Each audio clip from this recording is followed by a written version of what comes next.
The facts channel. Oh, these are so spicy. You guys are really looking for the tea. So today I thought it would be interesting to take a look back at a blast from the past and check into one of the channels that I used to collaborate on, the Facts channel. If you're unfamiliar with the Facts channel was a place where Irish people tried things on a 3-weekly basis, and it would generally be foods, movies, videos, a lot of American things. 2 people sat at a table and tried them in a studio. Sounds somewhat familiar, doesn't it? Today I'll be talking about the Facts channel and the Facts channel only, no other channels, so yeah. I recently put up a post on all of my social medias and asked you guys to send me questions that you might have had about how the whole process worked and my experience there, and you guys did not disappoint. You sent me a lot of good questions. I actually answered a lot of them in the video that I made about why I left the Facts channel. I didn't actually leave, it just ceased to use contributors at that time, so I was there up until the end of the contributors. I would urge you to go and watch that video after this. If you haven't seen it already, maybe you'll get your questions answered there. Obviously, I can only speak for myself. I'm not trying to speak for anybody else, just telling you guys about my own personal experiences. If you're brand new to my channel, do be sure to like, share, comment, and subscribe. Otherwise, an Irish curse will befall you, and that curse will be the next time you're talking to your crush, you're gonna laugh, and a little piece of spit's gonna come out and land right in their eye, and wouldn't that suck?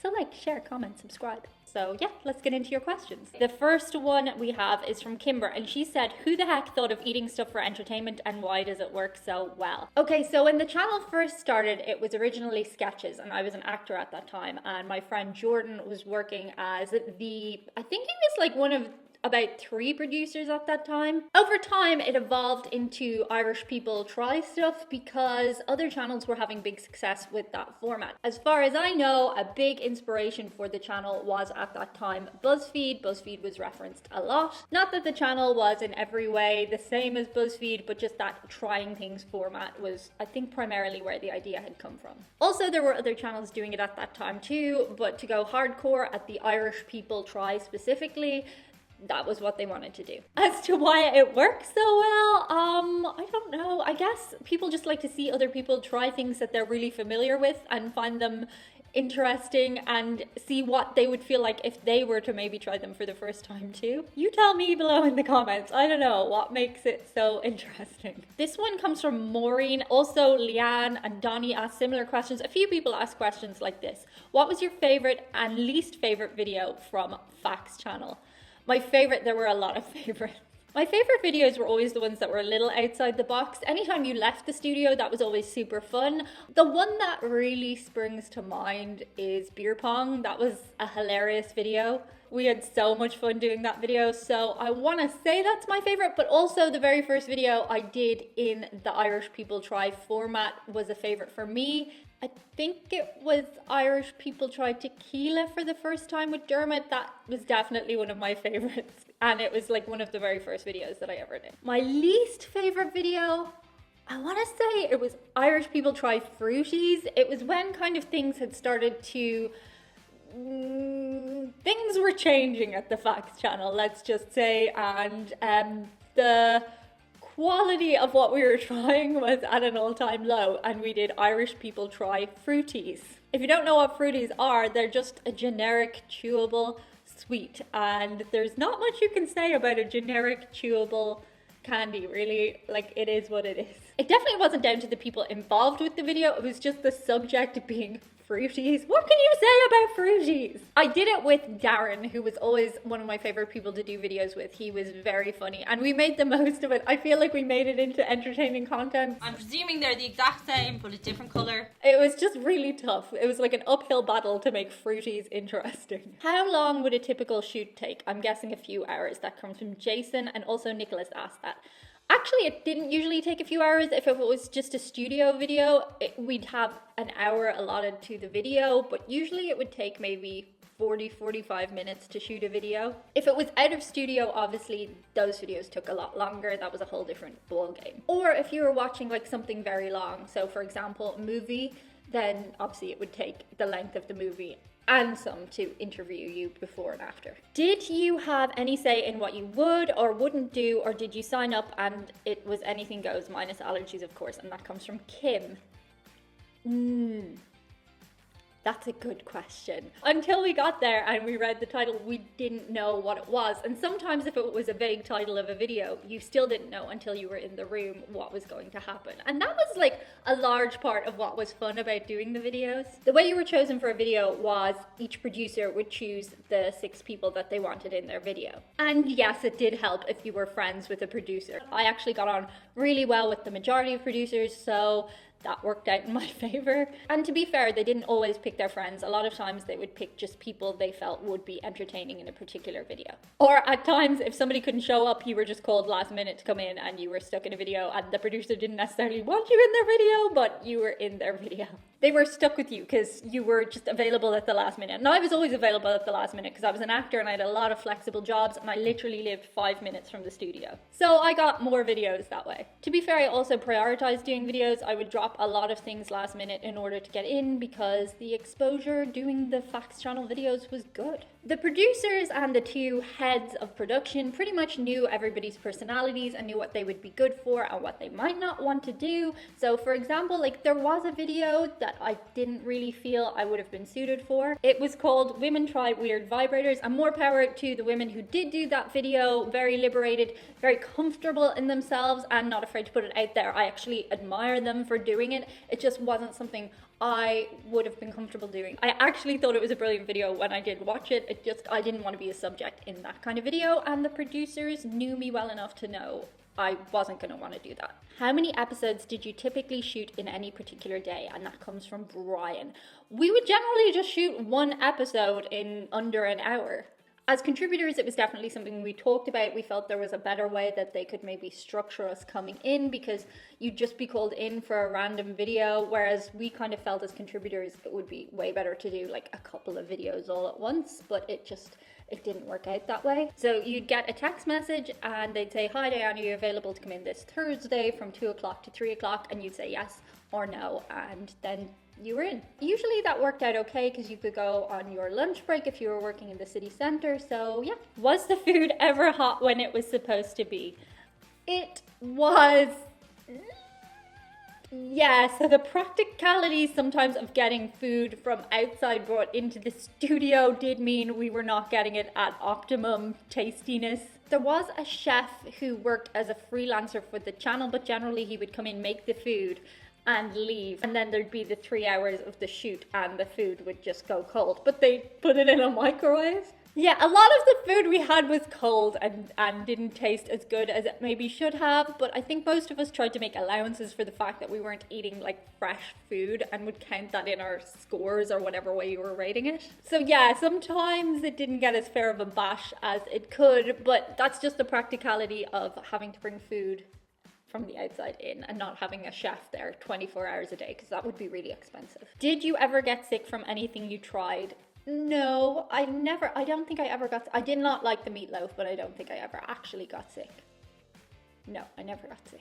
Were you able to choose who you were paired with from Les? No, you were not able to choose who you were paired with. I actually really enjoyed that though. I loved the fact that you'd go in and some days you'd be paired with somebody you've never met before in your entire life, and the chemistry would just come, and it was so fun. That was one of my favorite things about it. You didn't know who you were going to see that day. And a lot of times, especially if it was a drinking video, you'd end up hanging out with whoever was in the video, and that's what made it really, really fun. It was so random. How long did it take to edit the videos? Was it edited by more than one person? That's from Ricky.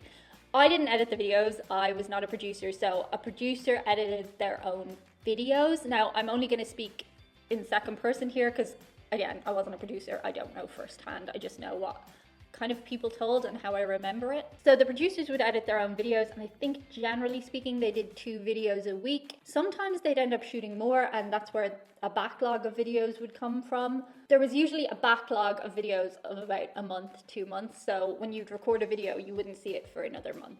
But on occasion you would see it the same week that you shot it, so that would happen sometimes too. Oh, did anyone ever give you a hard time about having Chewy with you? Nobody gave me a hard time to my face about it. I did hear through the grapevine that one person behind the scenes had tried to veto it. This person had just taken an instant dislike to me from the day I walked in. They just didn't like me, and that happens sometimes in life. Fair enough. but that's hearsay because they never actually said it to my face. Did you ever have a diva moment on the set of Facts? And that's from another Brian. I didn't have a diva moment, no. I had a hard time though whenever I was asked to eat fish because I really don't like eating fish. I will eat fish and chips, like battered fish, but if it looks like a fish, like has eyes on it, then I really have a hard time eating it. And a lot of times people object to that and say, Diane, you live on an island surrounded by water in the tiny island of Ireland, but just because I live on an island surrounded by water doesn't mean I have a boat. I eat chicken. I think there was one video where I had to eat prawns or scampi, and I did my best, but I don't think I chewed the sample. I think I just kind of put it toward my mouth.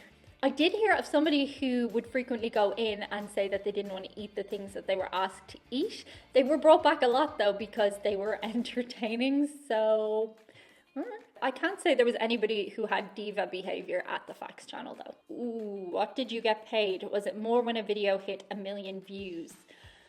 No, we did not get paid more when a video hit 1 million views. I can speak generally on this one, I think.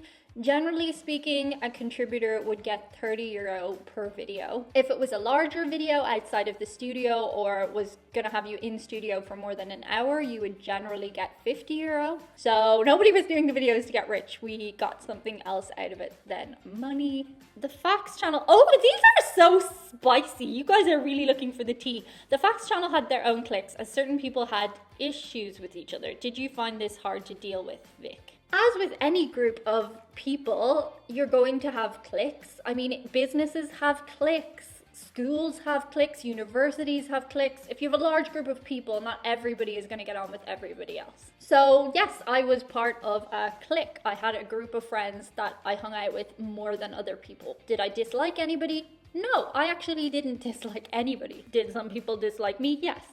But that's not my problem. I know some people didn't want to get involved in socializing outside the channel, and I actually really respect that position. I just happen to have a really good time socializing with everyone, so yeah. It definitely would have been harder if you weren't part of a clique, because as I said before, producers, they did tend to bring in people they wanted to work with as well as people that they thought would be good in a certain video, so I think it was in your favor. No, I know it was in your favor to belong to one of the friend groups on the channel. When you guys did the drinking episodes, was there a recovery room from Angelina? No. Maybe there should have been. No, there was no recovery room. We didn't really need one. I think most people handled it okay. There were times, yeah. Generally, actually, after doing a drinking video, we'd be like, well, no point wasting this drunkenness on just going home. Let's go out. So I guess the recovery room was just the pub. And last question, is there an episode that you weren't a part of that you would have loved to be part of? From Jason, another Jason. So many Jasons and Brians. Yes. Do you know, like, and these are funny because they were not desirable things to eat. I would have liked to do the surströmming video because it looked so super fun. Like, everybody was appalled and nearly retching, but it was a hilarious video, and more power to all of them because it was really good. I wouldn't like to try surströmming, but I would have liked to be part of the video. Also, durian fruit, which maybe I will try at some stage on this channel if I can get a hold of it. But yeah, those two videos looked really fun, and I guess I would have liked to be part of them because they were like major events that everybody would talk about when we go out all the time. So yeah. And that's it for today's video. Some tough questions there, but interesting nonetheless. I think there are more questions I could definitely answer. If you would like me to do a part 2 of this video, let me know below in the comments. And until then, see you on the other side. Bye. So today, where's the camera? Are you finished? You want to come say hi to mommy? No? Okay. Is there anything worse than when your dog rejects you?